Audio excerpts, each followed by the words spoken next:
Welcome everyone to another live session for the online astronomy course. The floor is open for your questions on any topic.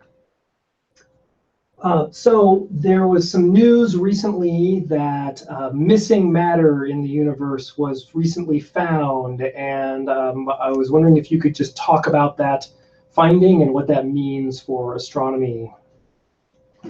I think this is alluding to where the sort of dark matter is. Well, there actually have been two research stories bubbling in the last few months. The sidebar on this, of course, is that the subset of astronomy research stories that I'm aware of in my field, extragalactic astronomy, which includes dark matter, that appears in the popular press or makes a news story is, of course, a tiny subset. You know, there are dozens or hundreds of research studies, many of which are very interesting and important. And the filter that leads to the handful that make the press is sort of slightly hard to predict what's going to make the press. Gravity waves, no problem. That's obviously exciting. Everyone knows that. But in cosmology, it's a little more scattershot. And so there actually have been two stories, dark matter type stories or missing mass type stories. One relates to mapping dark matter itself on the largest scales, which typically uses gravitational lensing, distortion of background images of faint galaxies. And the other alludes to where the normal material is. So as we know in the modern cosmology, the universe is mostly dark, and that dark matter and dark energy are 95 or 96% of everything in the universe.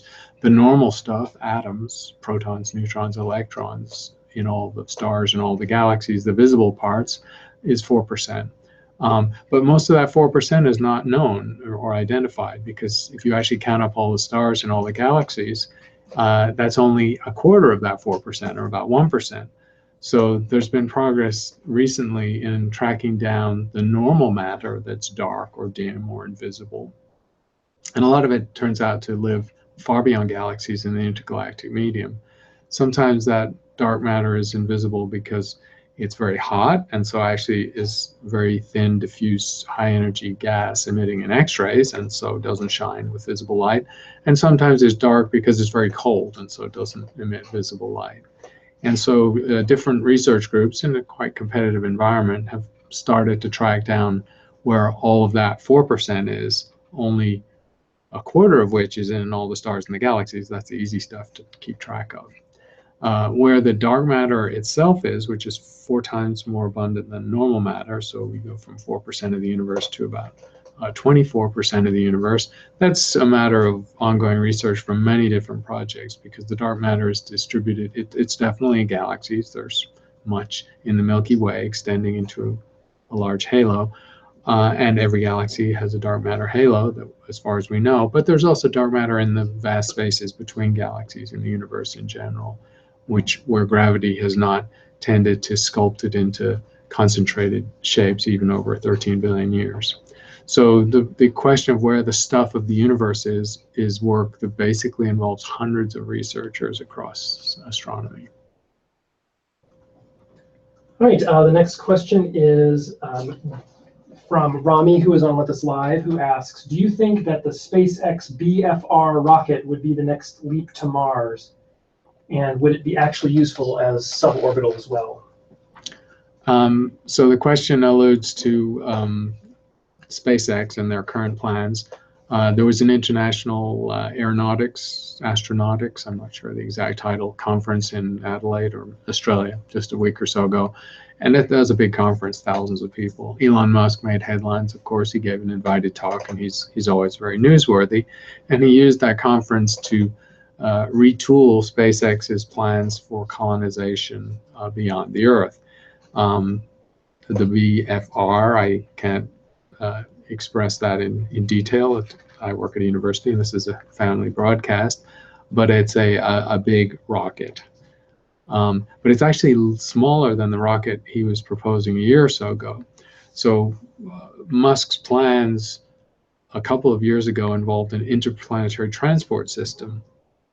And that was a vast rocket that was going to convey maybe 1,000 people at a time to Mars or the Moon and establish huge colonies. That was a rocket so far beyond the scope of anything that humans have ever done, and certainly Elon Musk has done, that he sort of, I think he was chastened by his investors, since he's a privately held company, but he has investors and people who want a return on their money. He was persuaded to scale back to something that was at least plausible for the midterm of 5 to 10 years. And so his BFR is that scaled down version. Now it's still bigger and more powerful than the Saturn V rocket that took the astronauts to the moon. So it would be the largest and most powerful rocket ever made. And it would convey smaller numbers of people to the moon, and in particular Mars, to start a colony. He put a very aggressive timeline on this, imagining that he would start testing the rocket in 3 years and then actually get people to Mars in 6 or 7 years. Most people are very skeptical of that timeline. Remember, Elon Musk is all he's done so far, apart from demonstrate some very impressive reusable rocket technology, is use his purely robotics rockets to service the space station, to send supplies up to the space station. And he's had a couple of multi-billion-dollar contracts with NASA to do that. And that's definitely a substantial achievement. He's never put any person into Earth orbit. Not one astronaut, let alone send people to Mars. So this is a pretty big extrapolation of his current capability. It's obviously exciting, and for people who want to bet on Musk, this scaled back version of what he originally touted a few years ago is within the realm of possibility. It's not unreasonable that he could do it, but I think most people don't think it's on the time scale he presented, that it's more of a 10 to 12 year time scale. All right, the next question is, what is the truth in dark matter? Well, the truth is we don't know what it is. And that's a big problem in astronomy because it's a big ingredient of the universe, second only to dark energy. The truth of dark matter is that we've ruled some things out. So process of elimination matters, because ruling things out is sometimes important in science because it leaves you with very limited options in physical law for what it might be. So the things that have been ruled out, and these are fairly reliable statements, are that dark matter is substellar objects, that is, gas clouds that collapsed and were just too small to start fusion, and so they're just cool, dim, cool, warm gas clouds like brown dwarfs. Going down from there, there's also the possibility of free-floating planets or rocks in space, and especially down at the smaller scale of rocks or boulders or pebbles or even dust grains, those are ruled out because there would have to be such large numbers of those small chunks of rock that the ambient radiation from stars in the galaxy, since there has to be this dark matter in the galaxy, outnumbering normal material by a factor of 6, the radiation from the stars would just heat these stones, pebbles, rocks, boulders, asteroids, whatever size you want to make them, to a temperature where they would re-radiate infrared radiation, far infrared radiation. And we have sensitive enough infrared detectors on the ground, and also still the tail end of the Spitzer mission from NASA, to pretty much conclusively rule out that kind of dark, warm material. We also can rule out the most massive dark things, which would be black holes. So that's big stars, 30, 40, 50 times the mass of the sun, collapsing and dying as supernovae and leaving behind a black hole. And an isolated black hole, of course, would be dark. But you still need a very large number of these black holes, and that would imply a very large number of supernovae going off. And while black holes are dark and not visible if they're isolated, the supernova that leads to them is by no means dark. It's a very violent event. It leaves lots of X-ray emitting gas behind for thousands of years, like the Crab Nebula as an example. And we can rule that out conclusively from X-ray telescopes.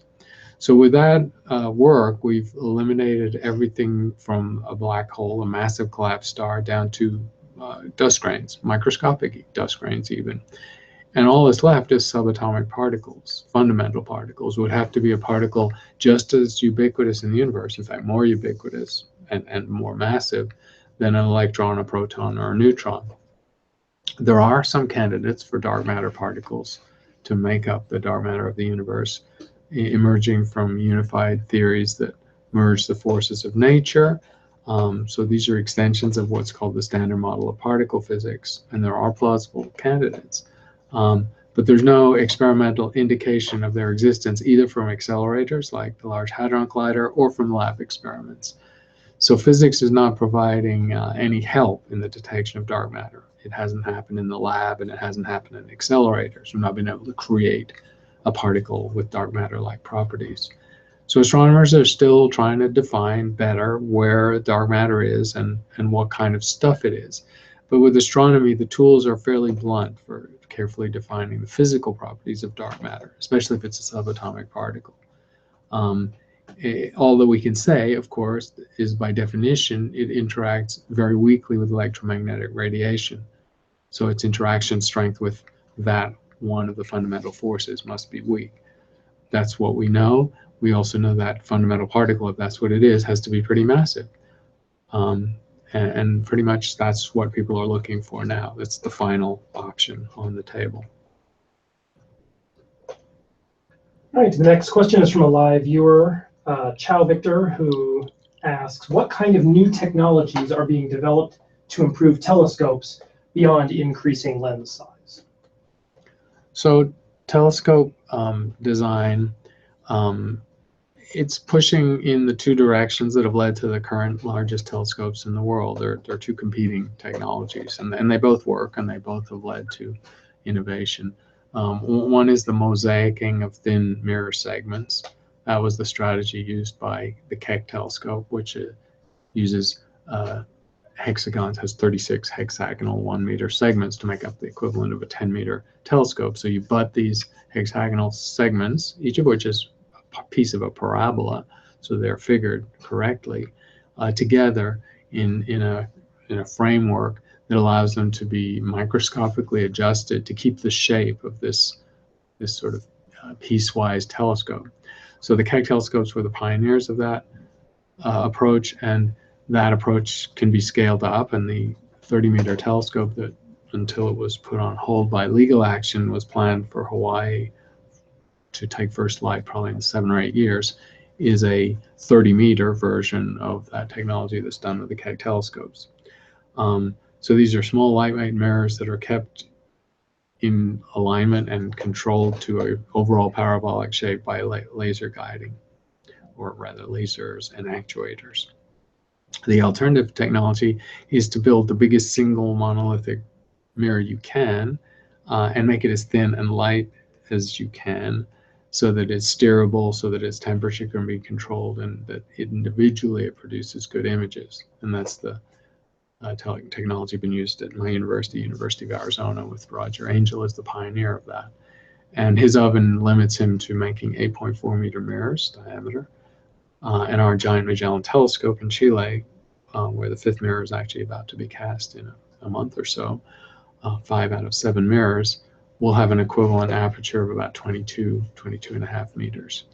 So both of those technologies for making thin mirrors are in play, and there's really no alternative. The out-of-the-box alternative that has been tried, but not for a very large telescope, is to actually use mercury as a mirror. So use liquid mercury in a cell, spinning it so the centrifugal force keeps it in a parabolic shape.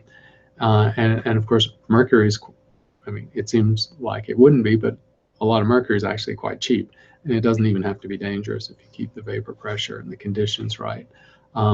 The limitation of that telescope, by that design, you can scale it up, and for much less than the $1 billion price tag of these 20-meter telescopes, you could make a 20-meter telescope out of mercury. But it would only be pointing straight overhead, because the mercury is obviously subject to gravity, and you can spin it into a parabola, but it's a parabola pointing straight overhead. But for looking very deep in the universe, having a strip of sky, one strip of the sky to study, is not a significant problem. So mercury is another way to go. And then for space-based work, where really mass and weight is their premium, people have tried to use very thin shells of very lightweight materials. Obviously, the lightest material that can be fabricated into a mirror is beryllium, coated with aluminum or coated with some reflective material. And so there are various space projects that have used, no one's ever done this with a very large mirror, but there are people who have experimented with beryllium mirrors for space because they are so light for their size. But that's about all. It's hard to invent a brand new technology that can scale up to sizes of 10 meters or larger, which is required now to be cutting edge. Hi, Jan Campos asks from an email, when I think of a force, I think of energy. Can you please clarify how gravity is considered a force when it seems to be reactive rather than active, i.e. does it have a potential and kinetic state? So it's a good question, the sort of physics of gravity, or how we should think of gravity as a force. And of course, in the Newtonian concept of gravity does imagine it as a force, and imagines it as a force, and this is Newtonian physics, of course, which has an active component or kinetic component because objects subject to gravity are in motion, and so they have kinetic energy. But it also has a potential energy component because it's creating a gravitational potential, in the sense that if some two things are bound gravitationally or attached to each other by gravity, it would take energy to separate them, or to take an object held to a larger object by gravity and send it free from that larger object. So the Newtonian version of gravity does have a kinetic and a potential component of energy. But the Einsteinian version of gravity, the version of gravity that emerges from general relativity, is quite different.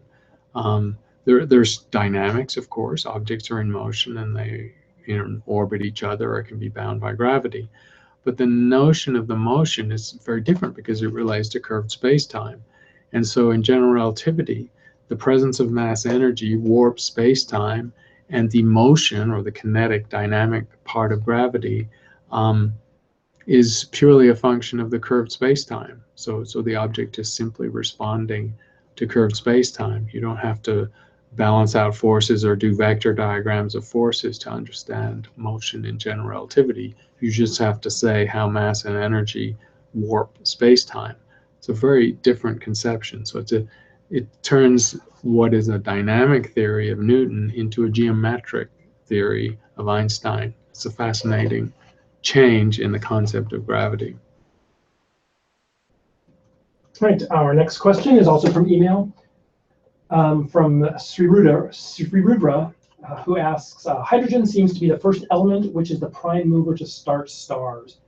How does this gas, which we call hydrogen, come into play? Did the Big Bang contain only hydrogen? So that's right, hydrogen is the most abundant element. And hydrogen is primordial. So yes, hydrogen was present at the creation. We think hydrogen comes from the Big Bang because hydrogen in the cold universe is just an electron orbiting a proton or attached to a proton. And protons are not fundamental particles, of course. They're made of quarks, but electrons are fundamental. And so we think these materials, the electrons and the quarks, or the electrons and the protons, were present in the very early universe. And if you want to get back to their creation, you actually have to go back to the first fractions of a second. But let's call them primordial. They were there from the Big Bang.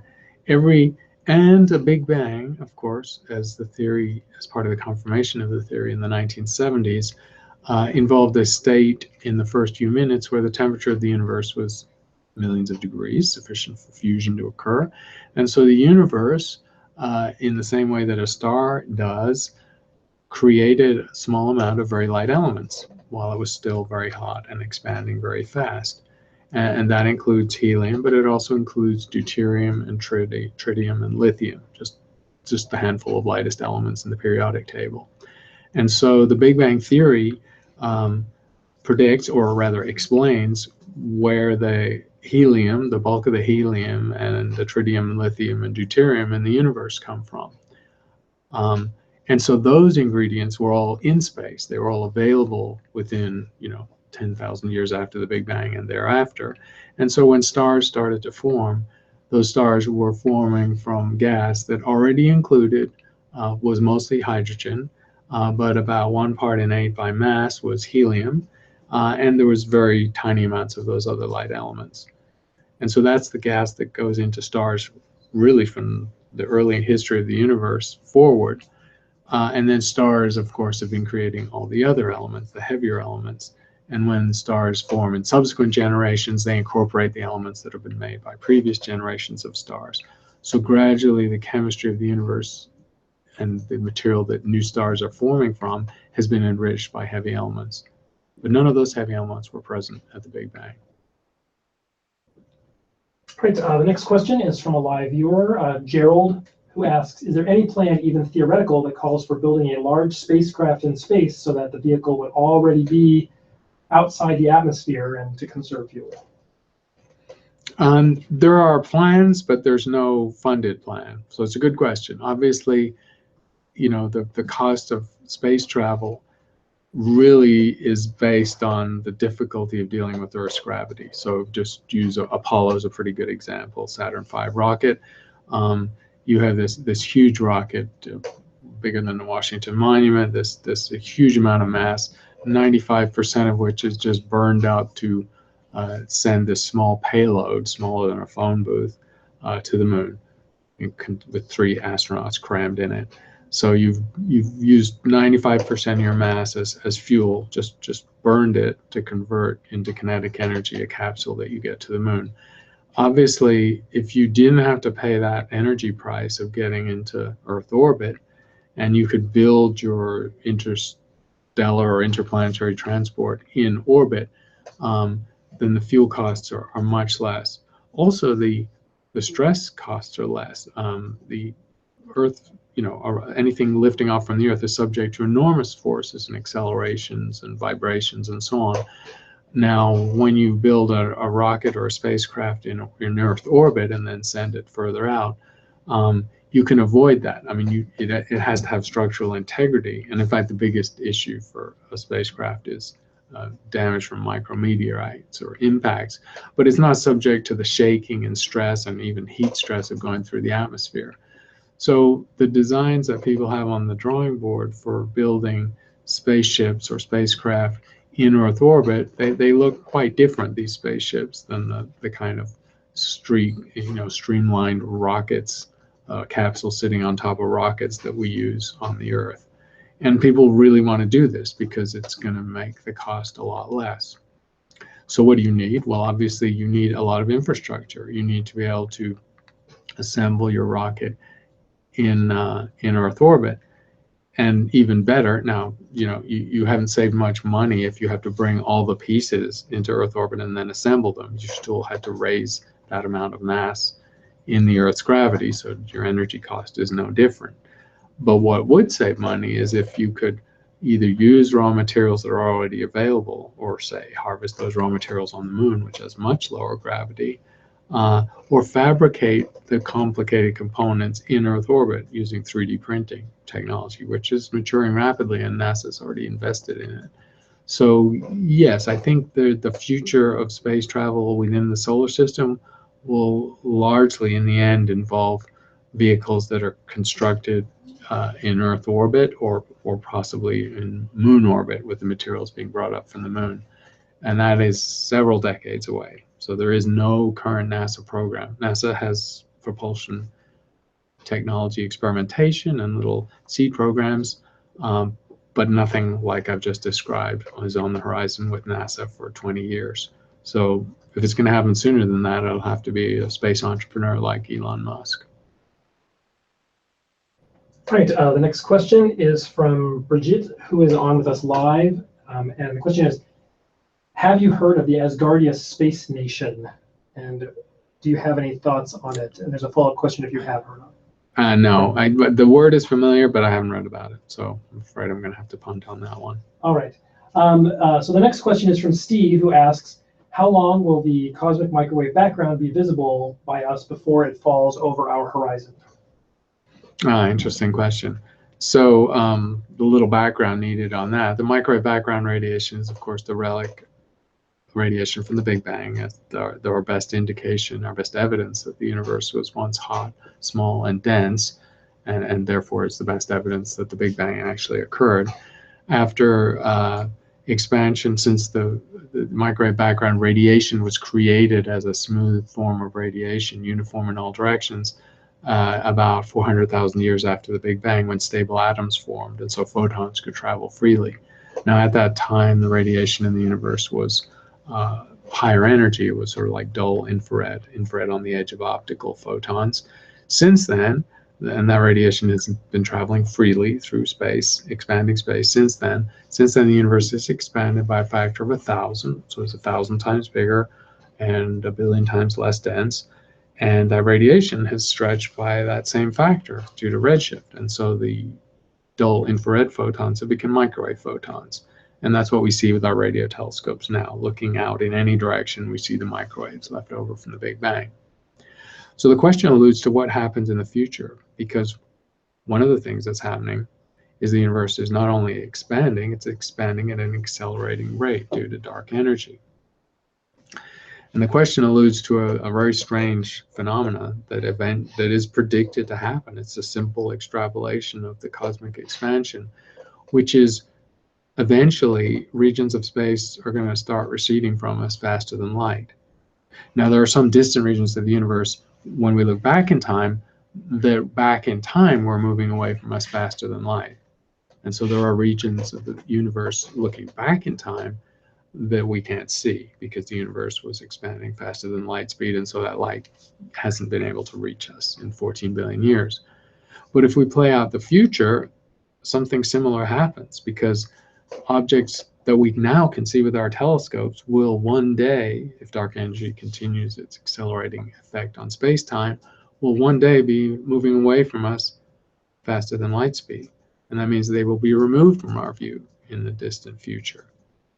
And an even more extreme version of this is that at some point, even the photons in the microwave background, which by then, of course, will have been stretched far beyond little centimeter waves of microwaves to meter, kilometer, or even larger waves, at some point, those waves will become bigger than the horizon, or the distance we can see, the edge of which defines light speed. And at that point, we won't even be able to see the microwave background. Now, the time that this takes is a very uncertain number, because our understanding of the properties of dark energy are really quite crude. And so we can't really project the future accelerating expansion rate with much certainty long into the future. But this is probably 1 billion or so years before this happens. And it's not that long. It's a fraction of the age of the universe up to this point. All right, the next question is from Rami, who's on with us live, who asks, where is the moon's space elevator on the scale of reality to fiction? What are the challenges? Is it worth it? Do we have any better ideas? So a space elevator on the moon is, to answer the question, on a scale where, 0 probability is total fiction and 1 is absolutely it's going to happen. I would say on a scale of 15 to 20 years, it's not 1, but it's probably 7 or 8. I think it's quite likely that it'll happen, and it's certainly technically feasible. So a lunar space elevator involves putting a cable on the moon, just free, essentially an Indian rope trick, just hanging a cable, building a cable that is long enough so that at some point the centrifugal force of the spinning moon suspends the cable against its own weight. Now, it has to be stabilized. There are all sorts of instabilities. And it has to be made, of course, of enormous tensile strength material, because this cable is going to be extending tens or hundreds of thousands of miles up from the moon, and that's a lot of material that's hanging by weight. However, the moon's gravity is 1/6 of the Earth's, and that actually brings a lunar space elevator into the realm of possibility. There are no materials known currently that could build a space elevator on the Earth. No material strong enough to create a cable that long up into space to suspend it against its own enormous weight. But on the moon, the best carbon nanotube composite technology is the tensile strength. Now, nobody's ever fabricated that material in the industrial scale of quantity that would be required for a lunar elevator, but that's a technology that can happen. There's no obstacle to it. It's just a lot of engineering. So the material does exist now, or in the lab at least, for a lunar space elevator, And the engineering savvy to build a lunar elevator probably also exists. There have been design studies for lunar elevators going back 30, 40 years from teams of engineers who relish the challenge and have not seen any fundamental obstacles. So the engineering is possible, the materials exist, and the price tag is a little uncertain, but for a lunar, because you need a certain amount of infrastructure on the moon, obviously, to create such a cable and support it and have the ground staff and station and people to tend it and build it, and that's not trivial at all. But the actual cost, if you had infrastructure on the moon, that's a big if, the cost of constructing a lunar elevator is estimated about $5 to $10 billion. It's an uncertain number, but that's not a lot. That's 10% of what the space station cost. Now, the business of setting up the moon colony to support its construction, that probably is a much bigger number. That's probably more like $100 to $150 billion. If companies got together to do this as a consortium, they would reap some significant economic benefit from it, potentially, as well as, of course, leveraging exploration through the solar system. So the lunar elevator is definitely on the table. Hi, the next question is from a live viewer who asks, the Science Channel recently talked about Planet 9 as if it certainly exists. What are the odds that it does exist, and why is it so hard to find? It just sort of depends on who you talk to. There are a number of groups looking for Planet 9. Planet 9 is, of course, a substantial outer planet somewhere in the Kuiper Belt, somewhere beyond the orbit of Pluto, the demoted dwarf planet. And the reason it's hard to find is the real estate is enormous. So once you're that far from the Earth, 30, 40 billion miles and further, you have to look way out in the Kuiper Belt. You essentially have to go from 30 astronomical units out to about 100 or even 120 in your search. Something that's Pluto-sized or even larger is extremely dim, extremely faint. And of course, it's moving on the sky very slowly from week to week, day to day, month to month. So it's hard to find. The other problem is that a Planet 9 candidate is not going to exist exactly in the ecliptic. Remember that all the solar system forms roughly a plane, a disk, and most of the planets exist within a few degrees of that plane surface. But anything in the outer solar system, and Uranus, Neptune, and Pluto are good examples, could have a substantial tilt relative to the ecliptic, especially a Planet 9 candidate. And so you're searching through not a narrow little strip of the sky where the ecliptic is, but a pretty large swath of the sky, maybe 10, maybe 20 degrees wide. So you're looking for faint, really faint things moving very slowly, and you're looking through a big chunk of the sky. And it's taking years. There are surveys underway, and most of them I don't think are going to be complete for a few more years. So it's still quite possible there's a beefy outer planet there in the Kuiper Belt, and we just have to be patient. Right, the next question is from Brendan, who's on with us live. Can I see outside the Milky Way with my naked eyes in the night sky, or can I only see inside our galaxy? Well, if you know where to look, and maybe not from the northern hemisphere, but if you live near the equator or in the southern hemisphere, you can see 3 external galaxies. So the ones that are trivial, easy to find, if you go to the southern hemisphere or even near the equator, you can see them down near the horizon, or the Magellanic Clouds. Those are the dwarf companions to the Milky Way galaxy at distances of tens up to about 100,000 light years, which is about the same as the overall diameter of the Milky Way disk. So these are puny galaxies with a few percent of the luminosity or brightness of the Milky Way itself. And they just look like fuzzy patches of light. The Large Magellanic Cloud is more or less the size of your fist held at arm's length. I've seen them. Well, last year I was in Chile, and every time I go there, there are interesting things to look at. They're easy to find. In the northern hemisphere, your best bet is Andromeda, pretty much your only bet for naked eye viewing of a galaxy. Available in the winter sky and many places online. Sky and Telescope, Astronomy magazines online will give you a little chart of how to find Andromeda. It's a little tricky naked eye to find it, not impossible, easy with binoculars, and very easy with a small telescope. But you can see it with your naked eye, and it's 2.25 million light years away.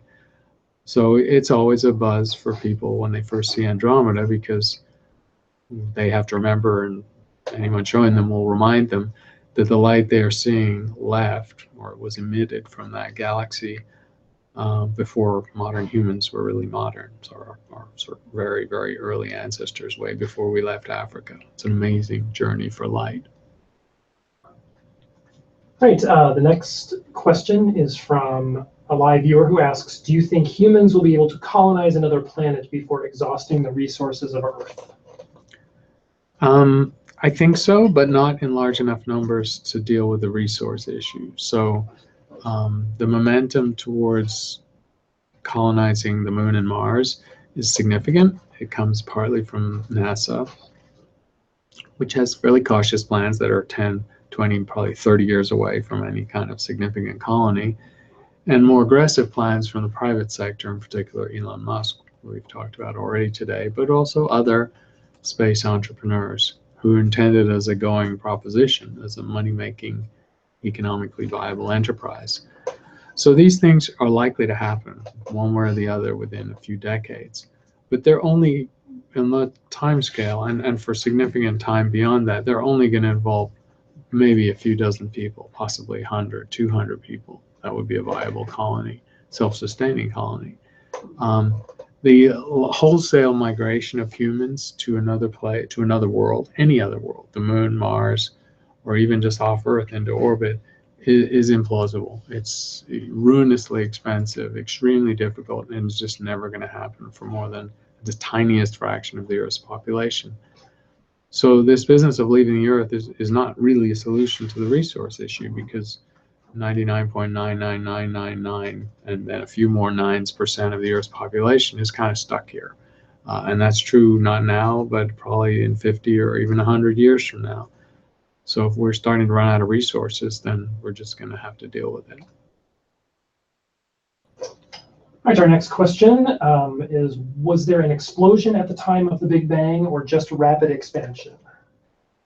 Well, the Big Bang was a term, the name of it, it's very catchy. It was a term actually coined by an English astrophysicist called Fred Hoyle, who subscribed to a rival theory. He didn't like the Big Bang.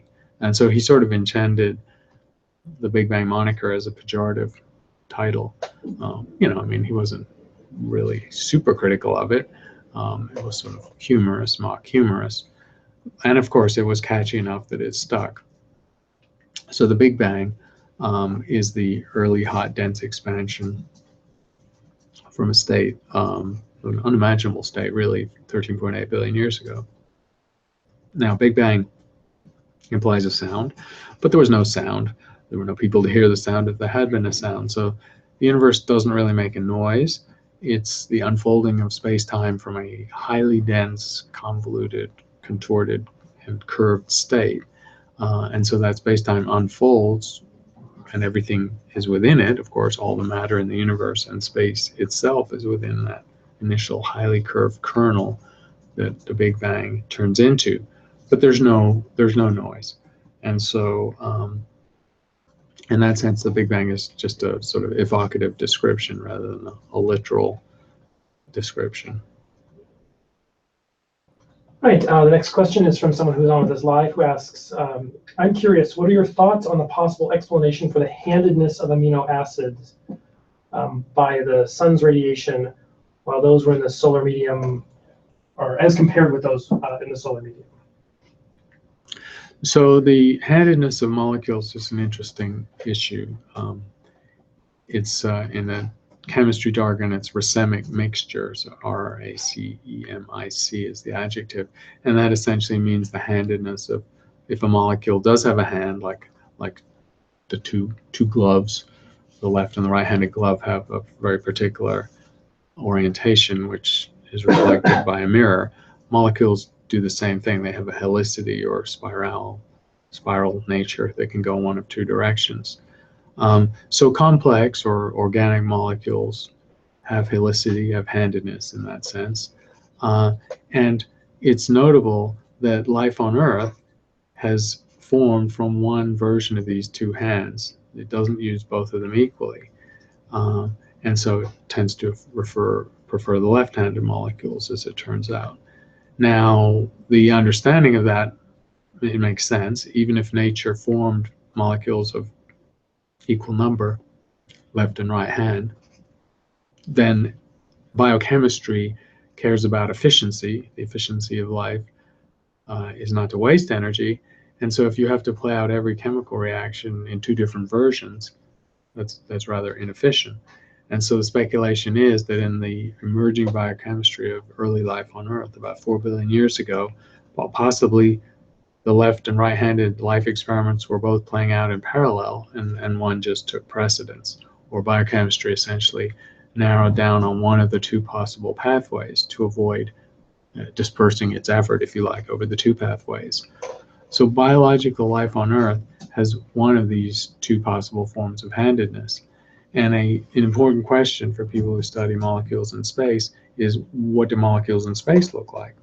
Now, molecules in space that are not like life on Earth, they're not part of life, they're just organic molecules in a cloud or on the surface of an asteroid or a comet, they tend to have equal racemic mixtures, which is to say roughly equal proportions of left and right-handed molecules. And that's consistent with the fact that there's no biology there, because if there were biology, it would have forced the issue towards one or the other. And in fact, people can reverse that argument and say that if there are equal left and right-handed molecules in a cosmic environment, then it's unlikely that biology exists, because biology would have utilized those molecules in different ways, and for efficiency's sake would have preferred one over the other. All right, the next question comes from a live viewer who asks, who states, I just started exploring astronomy and I'm interested in knowing about space, stars, planetary motions, etc. I'm not finding the right way to get started, and I'm finding it too theoretical. Do you have any recommendations? I thought maybe we could talk about our classes that we have available. Well, sure. Yeah, we have two classes that you might want to check out. I mean, and we're in the business of updating them right now. The one that probably has the bigger viewership at the moment is with Coursera. It's Astronomy Exploring Time and Space. And it's a free course. And the other one is on Udemy. And that's called, I'm forgetting the name of that, Matthew. Astronomy Exploring, Astronomy State of the Art. Astronomy State of the Art is the Udemy one, UDEMY. So those are the two MOOC, if you like, massive open online class platforms that we have courses on. They're similar. The Coursera one is slightly more thorough and more rigorous in terms of the materials for evaluation and the amount of video lecture material.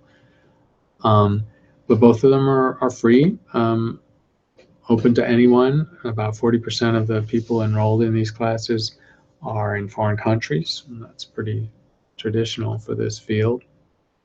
Coursera uses cohorts, so every month or so, if you join the course, you'll find yourself in a new group, if you like, so that the online discussion forums don't get stale, because they're sort of recharged by having a set of people who started the class the same time you did.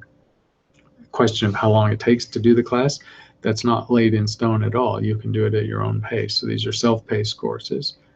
There's a fair amount of video material to go through. If you want a completion certificate, then you have to, work through the material rather than just give up halfway or a quarter of the way through. But these are not vastly time-consuming, and often the discussion forums are rather interesting. There's a lot of knowledgeable people on these courses, including a lot of amateur astronomers. We also have a lot of resources on Teach Astronomy. Yeah, and another resource exactly for if you're getting started in this is free online textbook we have on our website called www.teachastronomy.com. You'll find lots of materials there, a full online textbook which has quiz tool built in, lots of videos, lots of images, some very clever mechanisms for clustering and surfing related items. based on keyword overlap. You don't have to know what's going on behind the scenes. It's all just a visual interface. So Teach Astronomy is popular with some instructors of astronomy and their students, with amateur astronomers, and just with lifelong learners in general. Right, next question, I think this will be the last question for today, is from Ryan, who is on live with us now. When astronomers describe the early moments of the universe as being particular sizes, like a basketball or an atom, do they mean the modern day observable universe? What's referred to by that? Yeah, that's a good question. So when people rewind the Big Bang and talk about the size of the visible universe, that is what they're talking about. They're talking about the size of the universe that you can see. Essentially, it's the distance, it's the region from which light has had time to reach you in the age since the Big Bang. So if they're talking about the size of the universe after like a microsecond or whenever it might be, the size of a beach ball, actually, it's much bigger than that, even after a microsecond. But when they're talking about the size at a particular time, counting out to the distance where the expansion rate is light speed. Any 2 points are moving away from each other faster than light. And so that's the edge of your viewing. So beyond that, of course, there is space, there's stuff, there's space-time and material contents, but it's not visible to you. So yes, when people talk about the size of the universe going back towards the Big Bang, they're referencing it to an early version of what we would call the visible universe. And the present scale of the universe to the visible edge is 46 billion light years in any direction. So that's a great variety of questions. As usual, we'll be back in a couple of weeks. Thank you very much for participating. And you'll see these sessions go online on YouTube very soon after we finish them. Thank you.